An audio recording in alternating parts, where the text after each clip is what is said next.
Today, we get to talk about historic photographs. I'm Crista Cowan. I'm the corporate genealogist here at Ancestry, and I love old photos. I love old photos so much that sometimes when I go to like antique stores, I will rifle through the boxes of old photos and see if there's anything of interest, like a photo that captures my attention or something from a place where one of my ancestors was from.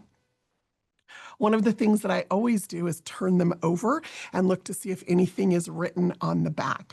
Now, I don't know about you, but I inherited a lot of photos with nothing written on the back. And so the challenge is always, how do we identify who is in some of these historic photos? So we're going to be a little bit more interactive today than usual. If you're watching this live, if you're watching the replay on the Ancestry YouTube channel, you can participate in the comments. But I would love to know which end of the spectrum you fall on, because here's what I have found. Typically, people either inherit all the stuff or none of the stuff. So you've either inherited all the photos and the letters and the postcards and the notebooks and like all of the things, or you've inherited none of the things and you are just craving to see a picture of your great-grandmother's face. And so in the chat, if you could just let me know which end of that spectrum you fall on. Looks like Sharon's got all the things and Heather's got all the things from both sides. That's a lot of stuff. And Julie and Laura and Sally. Looks like most of you here are the people who have inherited all of the things. Marilyn hasn't inherited it all yet, she says. Apparently she still wants more. Brooke says her collection is growing daily. But here we have Julie. Julie has none of the stuff. And Gina has, it looks like some of the stuff. Some of it went to her sister. Okay, so just getting a feel here. Looks like Jane has none of the stuff. Some of you are missing some things, okay? Beth says she got a fair amount, but some got tossed because we couldn't identify people. That hurts my heart. I understand, but it hurts my heart. Francis has inherited none of it. Okay, this is super helpful for me. I suspect the reason why you are participating in this particular Wednesday virtual event is because it looks like most of you have inherited all of this stuff. Some of you may not have, and so I think there will still be some things that are useful for you in what we're going to talk about today. So we're going to go over just a couple of like basic collection management things. And then I'm going to show you some features on Ancestry that will help with that collection management, and specifically then talk about tips to identify unknown individuals in photographs using some of the tools available on Ancestry and elsewhere. And then we'll wrap up with a little bit more about kind of collection management going forward. So for the vast majority of you here who have said that you've inherited all of the stuff, it sounds like some of you feel a little bit overwhelmed with that. So one of the first things that I'm going to encourage you to do is not to mess up the organization that already exists. Here's what I mean by that. When my mom and I started going through both grandmothers, so both her mom and her mother-in-law's things, one of the things that we realized was that they had some kind of an organization system. Now, we didn't understand it right away, but there were photos that were in envelopes together. There were photos that were in a box together. There were photos that were like they had things in like rough groupings. And as we started going through them, it was really tempting to want to lay everything out and organize it ourselves. But we didn't know who all the people in all the pictures were. And luckily, I had attended a class at a genealogy conference where I learned that you need to just kind of keep it in the organization system it's in until you have a plan. Because sometimes the system they've created makes sense when you understand who the people are or what's happening with those photos. My inclination, like my immediate reaction, was to try to put everything in chronological order, because you can look at photographs and typically you can give a rough estimate of when those photos were taken.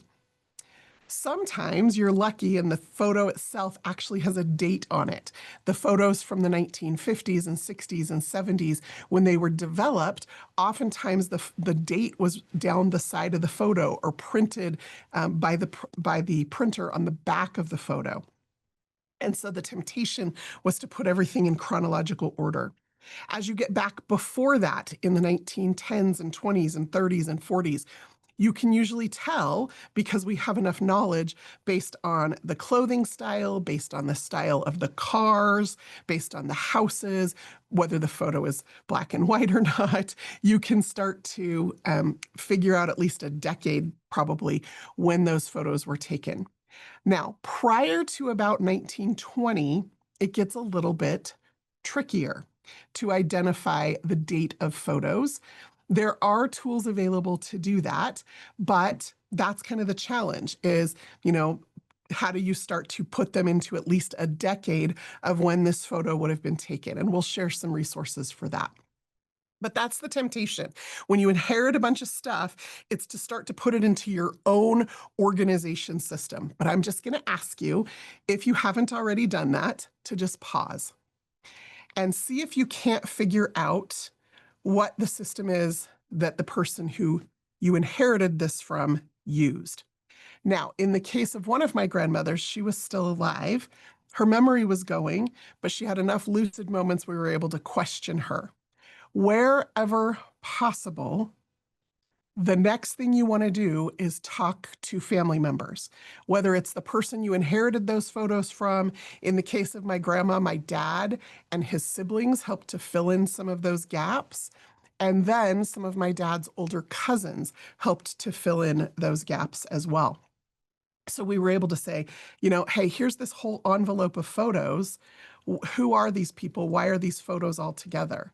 And they were able to tell me, oh, like those are the neighbors that used to give them their school photos or their Christmas cards. Oh, those are her cousins on her mom's side.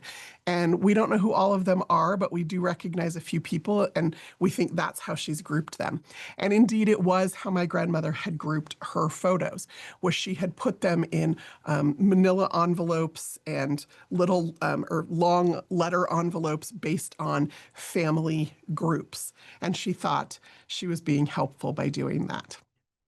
But if I hadn't understood that, and I had tried to organize all the photos myself, I would have lost some of the context of her organization system. Now, my other grandmother, unfortunately, most of her photos were in shoeboxes. And those shoeboxes, she would bring them out sometimes when I was a kid and would go through them. And it became kind of a crazy thing that she would let me go through the pictures. Sometimes she would have to hold them, but they always ended up kind of jumbled. But within each shoebox, so mixed up within the shoebox, but within each shoebox, there were like photos from her family, photos from my grandpa's family. Those were the kinds of, organizational systems that she used. In addition to photographs, we also had slides. So both sets of grandparents had slides. And again, the order that they had put those slides in mattered, because that's the order in which they would share them. They had photos often created into slides because they would have dinner parties and invite people over to watch the slideshow of their trip to Hawaii, or the slideshow of their trip to Plymouth, Massachusetts, or their and so the photos would be in a particular order. So tip number one, if you've inherited all the things, is see if you can figure out what the organization system is that exists, even if it's a loose one, before you start rearranging photos. Okay. Now, I also inherited photos from a great grandparent. So, as usual, what usually happens in a family is it's usually either the oldest child who inherits everything because they are gifted those things, or it's the youngest child because they're the one still at home when the parent is put into a home or passes away. Occasionally, it will be a different sibling in the family. Usually, it's the person who has to clean out the parent's home or move them into a care facility. And so that's how that stuff kind of gets inherited. In my grandfather's family, it was his youngest sister. His youngest sister is 13 years younger than him. And so she was still at home and she never married. And so she stayed at home longer than most. And so she knew where all the things were. And when it came time when her mother passed to clean out the home, she took, the boxes and boxes of photos. Now, nobody in the family knew she had these things. Like somehow her siblings didn't pay attention or didn't know. And the grandchildren had no idea. I was a great grandchild. I knew my great grandmother, but I was very young, so I didn't care. But when I was an adult, my grandpa's younger sister, my Aunt Madeline, sent out an email to the family. And basically, what she said is, I have all these old boxes of stuff, and if nobody wants them, I'm just going to throw them on the burn pile. And God bless my dad's sister. She immediately responded and said, I will send you my UPS shipper number. You send those to Crista. Because she knew how important those family photos were to me. Now, when I got these boxes and opened them up, what I discovered in the boxes were photo albums that my great grandmother had kept from the early 1900s all the way through the early 1930s. So almost 30 years of photos in 3 different albums. And the photos were glued on to black paper. And that's not great for the photos, but she had created almost like scrapbooks out of them. She had written dates and places on the black paper in between the photos. And so again, the organization tells a story. So if I had tried to go through and remove those photos, there was a chance I could have lost that. So if you haven't caught on yet, just make sure you maintain or record the organization of the photos before you start organizing them for your own purposes. Number 2, the second thing that I want you to think about is getting those things digitized as soon as possible. The fact that there are photos that are still only in paper form means that they are fragile. They are fragile from sunlight and being handled. They are fragile because there are natural disasters, floods and fires and all sorts of things that cause those treasures to be lost. There are also people like my Aunt Madeline on the planet who just think nobody cares and throw them on the burn pile or dump them out because they don't know who might be interested in having these photos. And when I look through some of these comments, I hear, I can see the brokenheartedness of people who just are craving having something. I hear that from a lot of people. And so those of us who have become the keeper of the things, whether voluntarily or involuntarily, have a little bit of a responsibility to the rest of the family to see that those things are preserved. And digitizing them is going to be the best way to preserve those things. Now, you may want to make some decisions about how to handle the paper copies, but digitizing allows you to spread it around the family.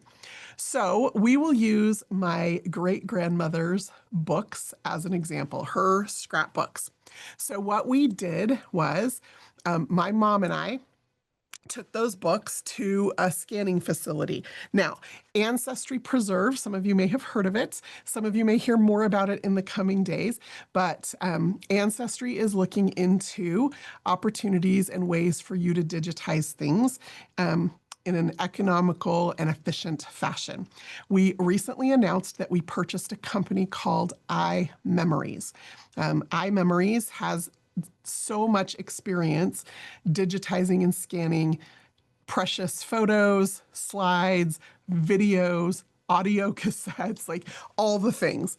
And that's something that Ancestry feels really passionately about. Those photos and slides, those old VHS tapes and old reel-to-reels and old cassette tapes, those are part of your family story. And we want to help you preserve those. But this was over a decade ago. And so my mom, we sat her down. We had a camera mounted. You can go to some of the family search centers, and they have scanning facilities available there. And you can start to digitize these things. And again, I want you to digitize them in the order that you received them. So take this envelope, digitize everything in the envelope, including the cover of the envelope. In the case of my grandmother, she had handwritten a little like light penciled surname sometimes on the outside of some of those envelopes.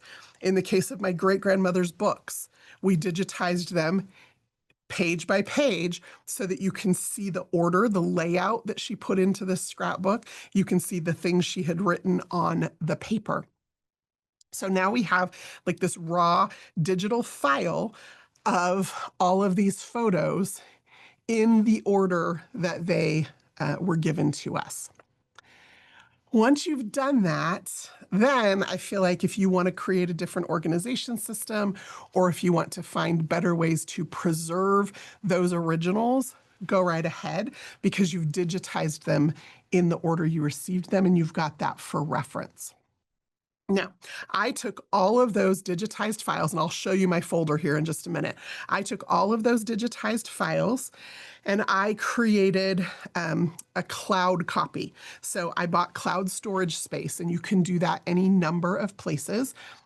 So you can do it with Google Drive, you can do it with Dropbox, lots of different options for that. So I have a copy in the cloud that all of my family has been invited to, so they can see those files at any time. I also put a copy on an external hard drive, and then I have a copy on my computer. So making sure you make multiple copies so that they are in multiple places, and making sure that other people have access to those copies. Because if anything happens to you, you've just gone to all this time and expense to digitize those things. You want to make sure that other people have access to those. Now, all of this, for me, I did before I uploaded anything to Ancestry. So collected the information, reviewed the organization system, digitized them in the order that I received them, and now, after sharing them, now I'm ready to start uploading them to my tree. When you upload photos to your tree, and we'll walk through this, there are several different ways that you can do this, and there are some best practices for how you put information into your family tree. So we're going to go ahead and I'm going to share my screen. And what I'm going to show you first are the folders that I have on my cloud drive for how I digitized these. And then I'm going to talk to you about some of the ways that you can import some of those into your family tree. Okay, so we are going to share my screen. I always want to make sure it shares correctly. Yes, it did. Fantastic. Okay, so what you are seeing here, and just do this as a list. Okay, so I created a folder here for my grandparents. I called them Ma Pa, not Ma and Pa, Ma Pa. I was the oldest grandchild. I gave them their grandparent names. So it was Ma, or it was Pa, or it was Ma Pa. That's just how we always referred to them. It's how all the grandkids do too. So what I did was I listed how I received these photos. So these are the organizational pieces. Let me actually make that bigger so you can see them. There we go. Okay, so this was the blue slide set. So there was a set of slides that was in a blue container. And so I just called it the blue slide set. I have a red slide set. I have a green slide set. And I have just slides. Okay. Then I have Mapa 1, well, no number, 2, 3, 4, and I think there's just the 4. Okay, so those were different folders of photos that I received. Okay, then I have a Mulliner Victor Mary folder. So there was a giant manila folder that had a bunch of pictures in it, and it just said Mulliner on the outside. And as we dug into it, we discovered those were photos of my grandmother's parents and family reunions for that side of the family tree. There was a Cowan Fred Doris, so those are my grandparents, but they had pictures that she had separated into her children and grandchildren and kind of their life together. And then we have a Cowan Fred Lillian. So those are my grandfather's parents, my great grandmother. Now, inside this folder, here I have the 3 scrapbooks. So I had a lot of loose photos that my grandmother had collected, but I also had those 3 scrapbooks, book 1, book 2, book 3, and I copied them the way that I received them. And then we had military documents from my great grandfather. And then we have now also collected pictures from some cousins in Louisiana. And so I've created a folder here for that. So that's kind of my folder structure when I just did the raw digitization.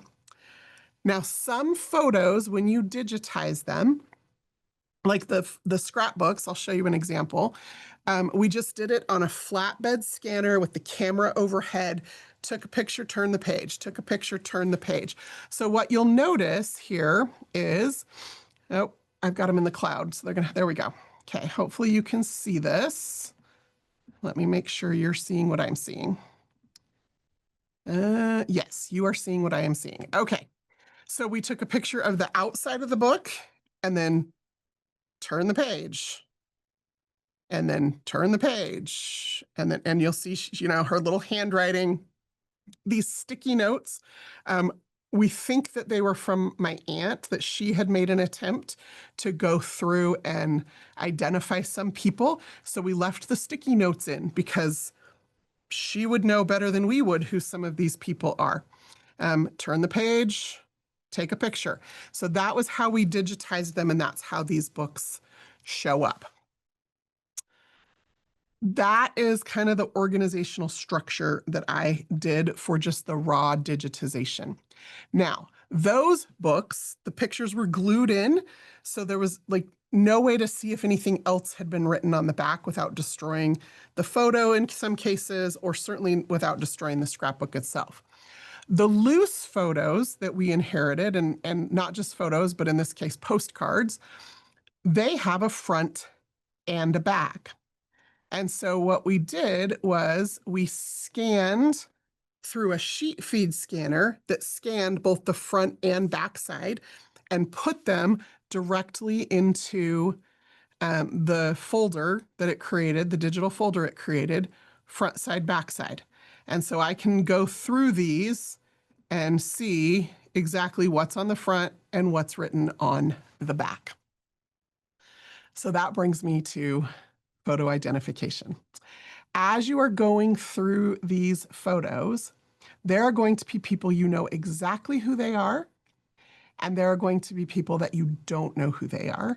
And there are going to be some people that you think you might know who they are, but you're not quite sure. And you certainly don't want to misidentify people, because you misidentify one person and then you end up creating a cascade of possible other issues. Where photos are identified, sometimes they're identified not necessarily by their full name, but by a relationship. Aunt Sally, Uncle Joe, Grandpa Noack. And so you need to understand who it was that possibly wrote on the photo in order to understand who this might be. Now, in this case, we had a picture of this gentleman hanging in our home my whole life. So I have always known who Grandpa Noack is. But this also gives us sometimes some genealogical information that we didn't have previously. So sometimes they wrote dates, sometimes they wrote places, sometimes they wrote ages. It just kind of depends. So as you go through, you're going to see just little things sometimes written on these photos. Where things are written on photos, hooray. Where you get to photos that are blank, so we still did the sheet feed scanning. It scanned the front and the back, but in this case, the back was blank. I haven't deleted that from my raw folder because I want to know that the back was blank. I don't want to have to guess or think a year, 10 years from now when I'm looking at these, think, oh, I didn't actually scan the back accidentally, okay? So I always scan the front and the back of loose photos so that I have some of that information. Now, in the case of some of these pictures, again, because I scanned them in order, one of the things you'll notice is sometimes there's little printer's marks. Sometimes it's the Photoshop that developed the photos, or they'll put like the name of the Photoshop, or they'll put the date. In this case, they did some sequential numbering. And so we have this little number stamp on the back of these photos. And so you can kind of get a feel for that, okay? So that's how we scan the photos. That's how we store the raw photos. Then the decision is, what do I want to upload to my family tree? And I would hope that the answer is everything, but that takes some work. And then how do I keep track of what I've uploaded, what I haven't uploaded, and should I change any naming conventions? So I don't want to talk a whole lot about naming conventions because I do want to get to some of the really cool tools on Ancestry to share with you. But when I scanned these, the scanner just assigned sequential numbers. So it was my initials, CMC 0001, 0002, and so on, all the way through this set of images. So they just have generic names right now, which I want because it keeps them in the sequence that I scanned them, which to me is important. I want to make sure the backs stay with the fronts, and that sequence allows that to happen. If I start renaming these things, then the sort order, they'll get out of order, and I don't want that. So for my raw copy of digitized photos, I keep whatever the naming convention is that was assigned by however they were scanned, okay? Once I start uploading these photos to Ancestry, I am going to want to think about how I want to name my photos. So I have to think about what photos I want to get uploaded, how I'm going to keep track of those photos, and then how I want to name those photos. So we are going to go into Ancestry. And again, I just need to make sure you all are seeing what I'm seeing. Yes, you are. Okay. So as you can see here on my pedigree, I have photos for a lot of people. So I have already done some of this photo upload work in my family tree. And when you go to a person in my tree, you can see the photo I've selected as their profile photo. You can go into the gallery for any person in your tree, and you can see exactly which photos you have attached to that person. I can go to other family members and see what photos I've attached to them. So here's the gallery for Frederick. Here are the photos I have attached to him so far. So it's not just pictures, it's also, we've got some newspaper articles. Those are attached automatically by Ancestry when they upload from newspapers.com. And then I have digitized some of his military papers. So the gallery on any person page shows you what is linked to that person. You can then click this profile photo here, and you can make any one of these pictures their profile photo, and you can decide, especially if it's a picture with multiple people, you can make sure you know exactly who in the picture is the person. You can kind of click and drag that little bottom right corner around to focus on their face, and then that will make that the profile picture for that person. So the tree gallery is, as you attach things to people, also then viewable based on a person profile to who you've attached it to. You can also get to your tree gallery by clicking on your tree name and going to Media Gallery. Or when you're out here in your tree view, it's this second little icon over here on the far left on the tree toolbar. So that will take you to the gallery for all of the media that you have uploaded to your tree. Now, media, remember, it's not just pictures. It is also when you save a record from newspapers.com, it creates a low resolution thumbnail just showing you that you've got an article available. It is any documents that you may have digitized that you want to upload to your family tree. So like my great-grandfather's military discharge papers. So you can just kind of come in here and see here is a sketch, an out of copyright sketch of an immigrant ship that one of my ancestors came on, and I've uploaded this. Here is a picture that some family members took and shared at our family reunion of the church in Germany where generations of our family worshipped. You can upload all kinds of different media. And as a matter of fact, in the mobile app, you can also record audio. So if you want to record audio about a picture, you can connect those two things.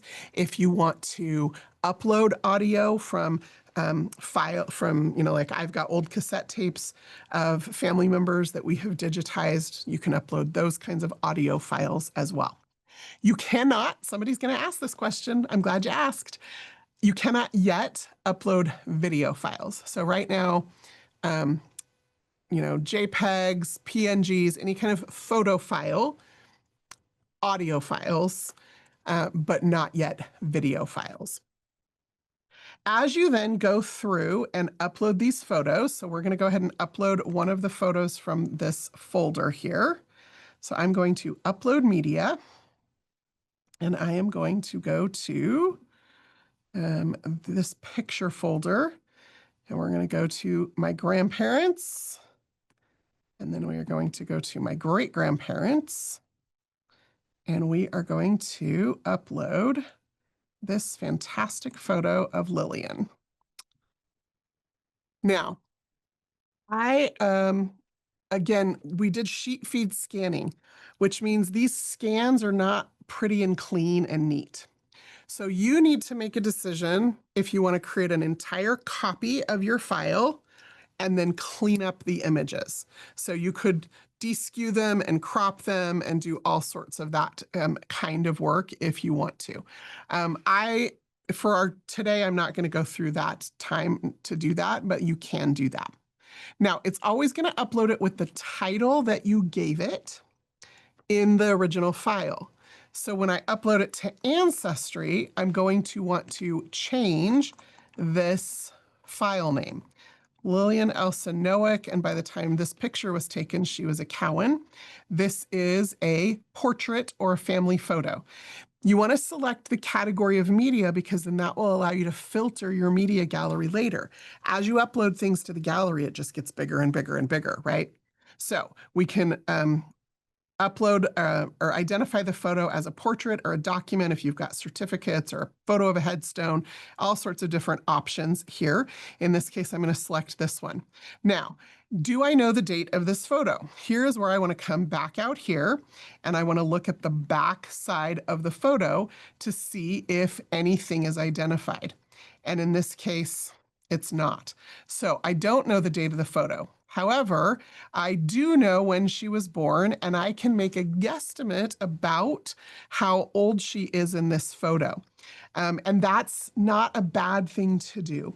I also happen to know where she was living at the time, and this looks like it was taken in her kitchen. I know that because I have been there. And so I can I can even put in Los Angeles, California.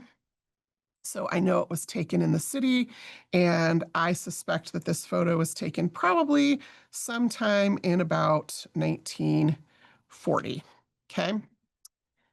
If you want to add descriptive information, you can do that. Now, I uploaded this through my media gallery.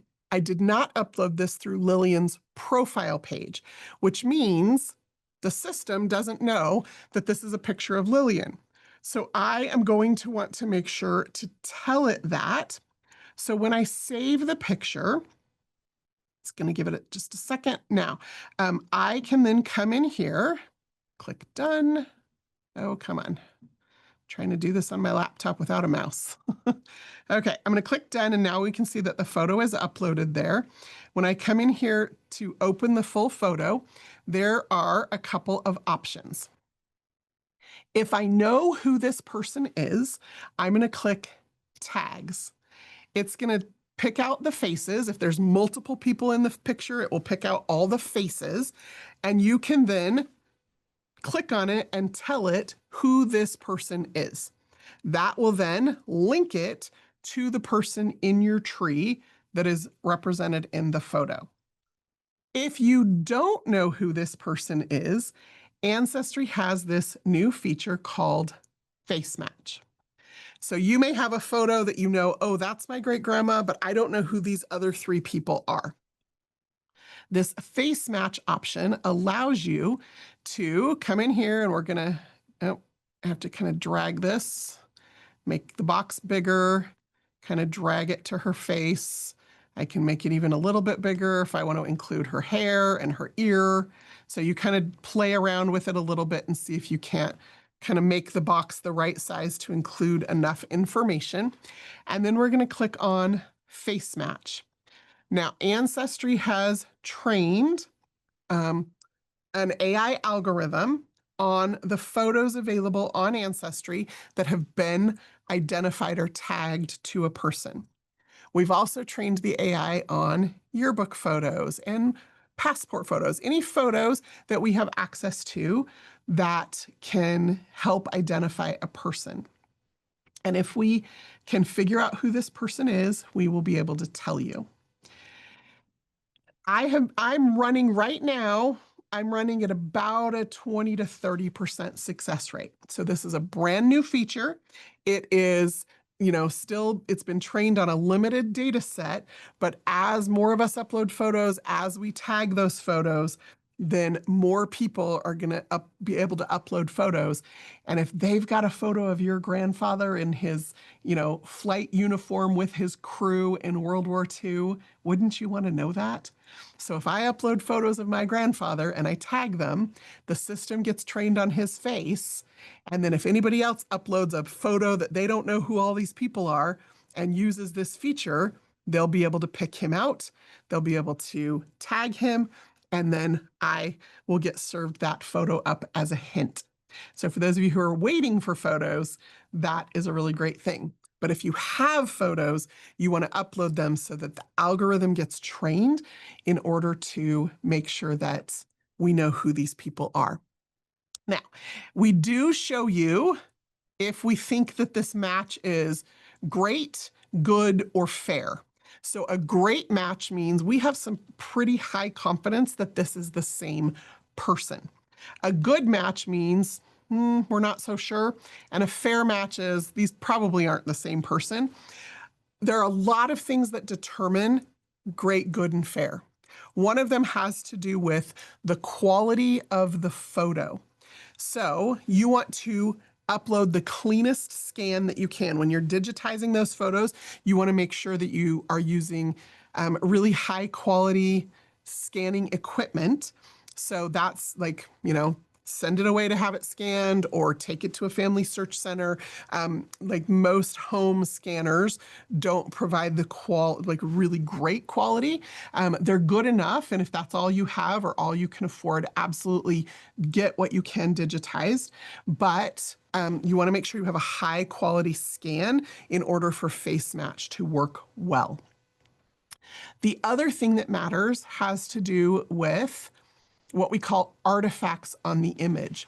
So you can see here, this picture, do you see how it has kind of like little white spots and dots and things? That's because even though this is a good scan, the actual original image itself wasn't in great condition. And so that means that it's not as clear as it could be.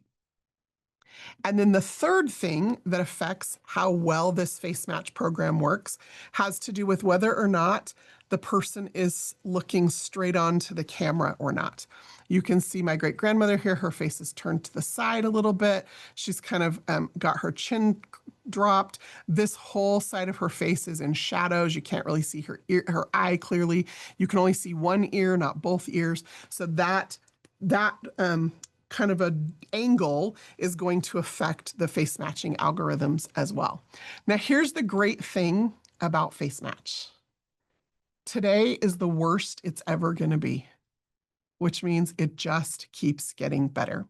As it has more training data, as we upload more photos, as we tag the photos that we have already in our gallery, as we help the system kind of get better, it's going to only improve. And then as the technology and the algorithms behind this feature improve, and the team here at Ancestry continues to iterate and develop, it only gets better. Like I said, I'm running about a 25 to 30% success rate right now. This picture did not give us success because this is definitely not Gladys or Bessie or Clara or Giovanna or Rose.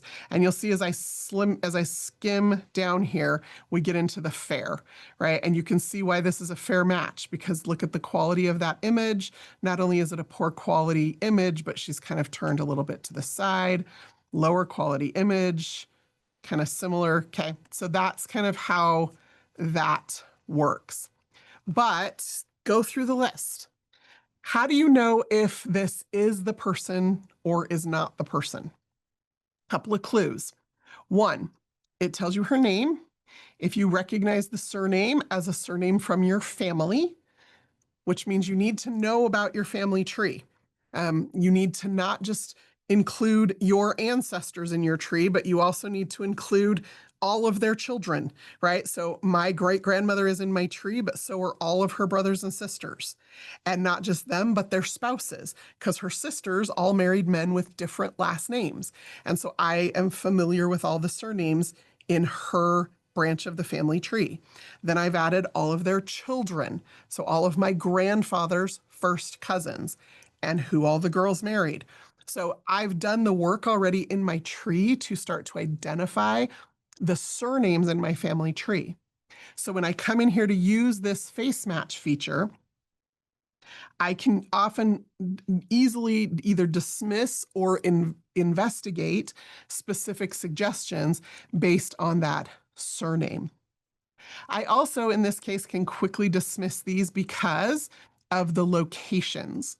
Because what I know so far about Lillian is she was born in Texas, and then she moved to California, and she died in California.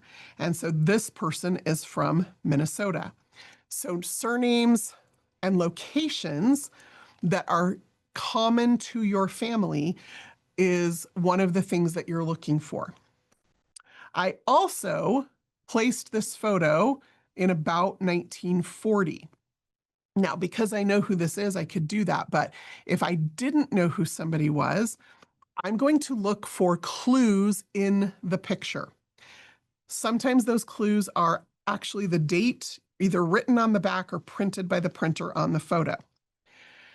Sometimes those clues are things like cars. So you can find a car in the background of a picture, and you can find out what year that car was manufactured. And now you know that picture was not taken before that date.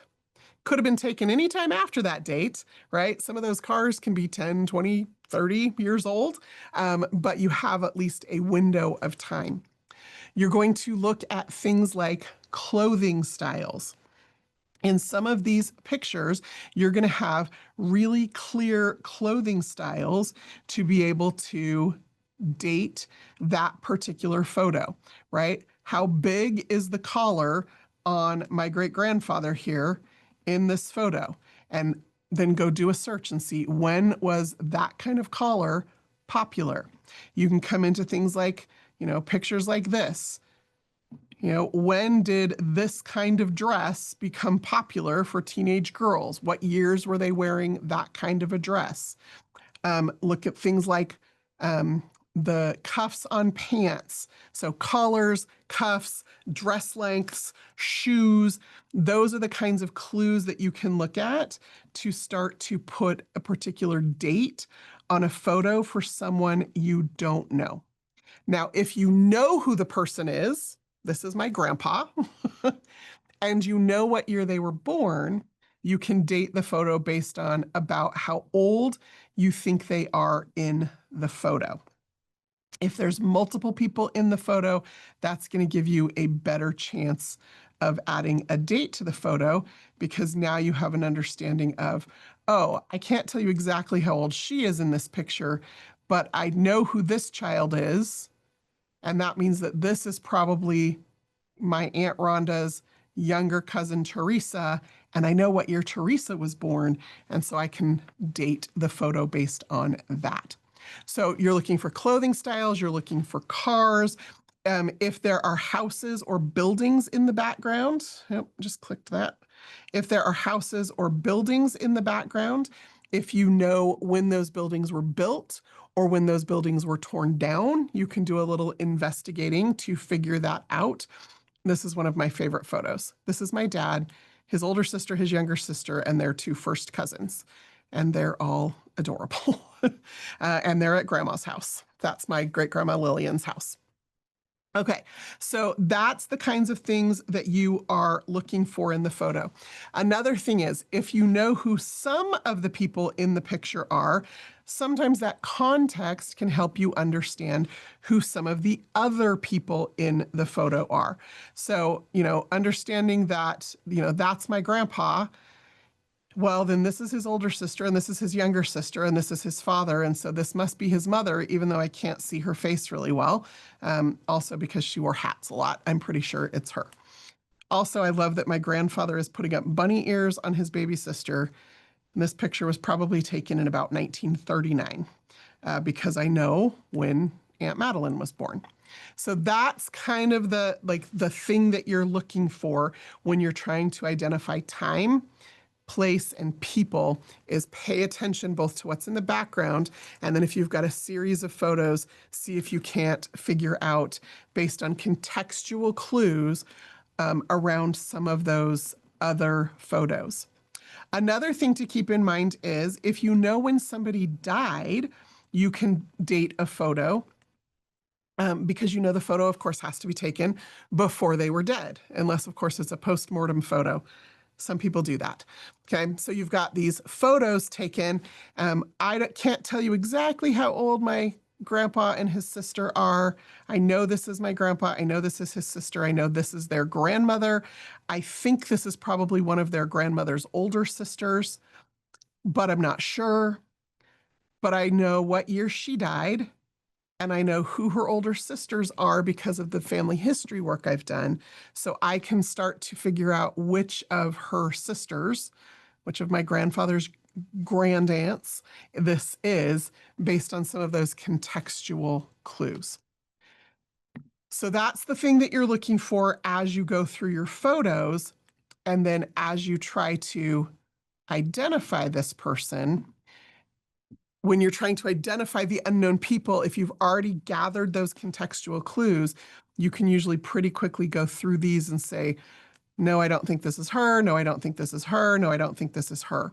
Now, if you're not sure, or if you want to investigate further, there is a little link on every one of these that shows you how many family trees this person shows up in.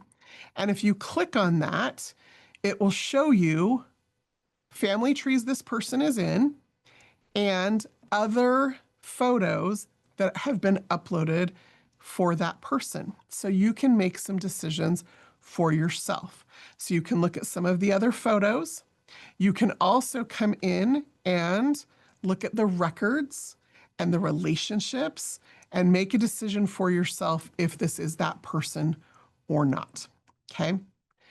Once you have identified the person, then you can tag them. So I'm going to go ahead and, who is this? This is Lillian.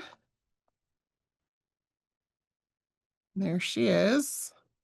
And now, once I am done tagging this photo, it is now linked to her. And I can get directly to her profile page from here. I can go into her gallery.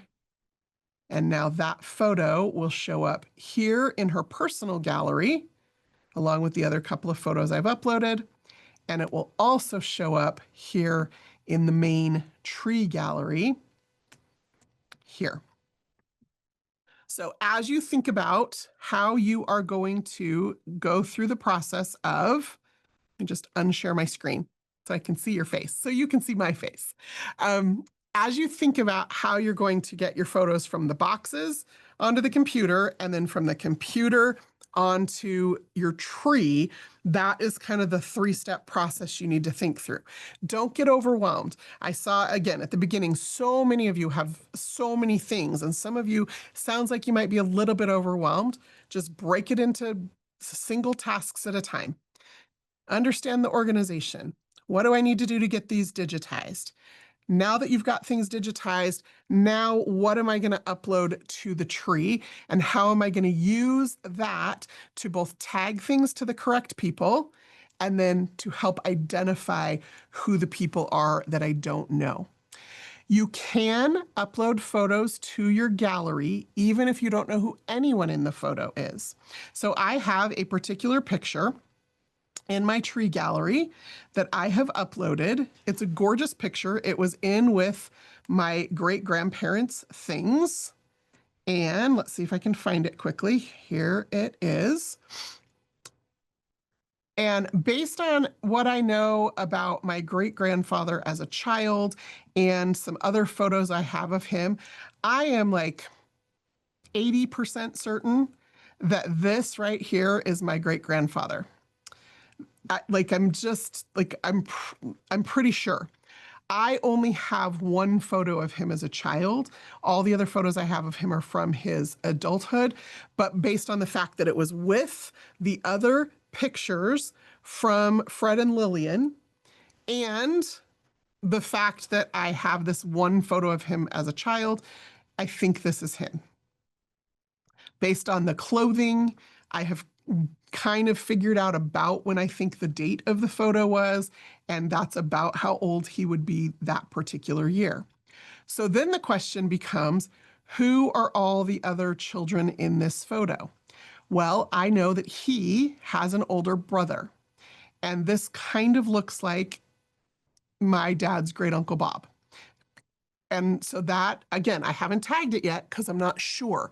And I don't want to be training algorithms or leading other people astray or having them copy the photo and thinking it's their person if it's not. So I haven't tagged them yet. I've just uploaded it to my gallery so that I can start to do the investigation. So I think this is my great-grandfather. I think this is his older brother. Who then are these other children? Well, based on the fact that they're all different ages, I don't think this is a school class. I think this is probably some kind of a family photo. So they were the only two boys in their family, but their father had a lot of siblings who had children. So is this a group of first cousins? So my next step now that I've uploaded this photo is to go look at who the first cousins are in this family and see if there's children that are about the same age or maybe even in the same family that match the ages and genders of the children in the photo so that I can start to investigate if these are those kids. Now, this could be a completely random group of kids. They could be neighbor kids. They could be friends of their moms, like children of friends of their mom. Like every one of us has pictures of people that we're not related to. Sometimes those pictures are important, but sometimes those pictures aren't going to mean a whole lot to us, especially if we can never figure out who the people are. In this case, I will keep this photo because, again, pretty sure this is my great-grandfather and his older brother. Even if I find out that these children are not cousins, I will keep this photo because the two of them are in it. But I suspect, based on what I know about this family, based on where in the organization this photo appeared, that these are going to turn out to be cousins of theirs. So my job is to go figure out who their cousins are, who was the right age. And based on this background, I've seen this house in other photos from different angles. I think kind of the siding looks the same. These porch decorations look the same as some of the other photos I have. I'm pretty sure this is their grandmother's house in Ohio, in Ashland, Ohio, to be specific. And so that enhances further the fact that I think that these other children are likely going to be first cousins of theirs. So use all those contextual clues to start to make those determinations, but don't tag anybody until you're confident that this really is that person, because you don't want to lead other people astray. You don't want to lead the algorithms astray. We're trying to get to the truth. And if we all play nice in the sandbox as part of the family history community, it all just elevates the experience together that we have. Now, I mentioned photos that have people in them that are not family members, and this is the last thing I just want to share with you. I do have some photos of my grandfather's military service. So this is my grandfather right here. I have tagged him. I'm 100% confident that that is him. I have no idea who these other men are. Also, I don't know anything about my grandfather's military service. His service file records were destroyed in the Personnel Records Office fire in the 1970s. He never spoke about his time in World War II. But I've been thinking a lot about it this week, especially. Yesterday was the 80th anniversary of the end of World War II. And so I have started using Ancestry Pro Tools, a network that is all about my grandfather's military service. So if you come to my grandfather's profile page, because I have Pro Tools and it's my network, I can see here this Fred Cowan World War II military service network I've created. And the very first thing I did was I have uploaded that photo. So my current research goal is to identify all of the men in that photo. I shared it with my dad the other day and asked him about it. And again, my grandfather did not talk about his time in the war. But my dad had one little tidbit of information that he had overheard as a kid that he shared with me that I had never heard before. And one of the things he shared was that while my grandfather was in the European theater, he served in both European and Pacific, but while he was in the European theater, he had served in France. And part of his job as a civil engineer had been to build bridges ahead of the front lines so that they could move troops as they needed to. So I suspect that this particular group of gentlemen were men who were working in that profession or that task with my grandfather. It might be a clue that I need to help figure out who they are, or at least to get a list of individuals who might have served at the same time in the same place as my grandfather, so that I can go looking for photos of them in order to check them off the list as either a possibility or not a possibility. So that is kind of my historic photo journey. I hope by wrapping it in some of my own story and experience, it has sparked some ideas for you about how to manage the things you've inherited, about how to get them digitized, and about how to get them uploaded to Ancestry. I also hope you recognize that there is an opportunity available that only gets better from here to identify some of those people in those photos.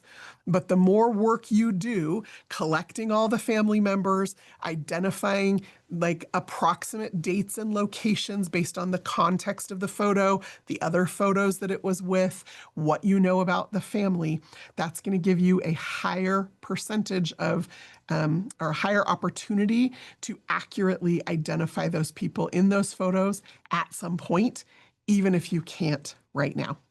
Okay, we are out of time. I hope that that was a useful hour for you. Before you go, will you do me a favor and please, in the chat, just leave me a comment about one new thing you learned today, or one thing you're going to just so excited to go try out right now. That's useful for me to make sure that we're pacing these Wednesday virtual events appropriately for you. I also think it's useful for you to articulate what you learned. You're more likely to remember it if you do. I will see you again next Wednesday. We do these virtual events every Wednesday. If you go to ancestry.com/education, you can register for upcoming events. They are free to attend, but you need to register if you want to get the Zoom link to participate live. And of course, we always have them up on the YouTube channel within a few days after each event. Until next time, I'm Crista Cowan. Have fun climbing your family tree.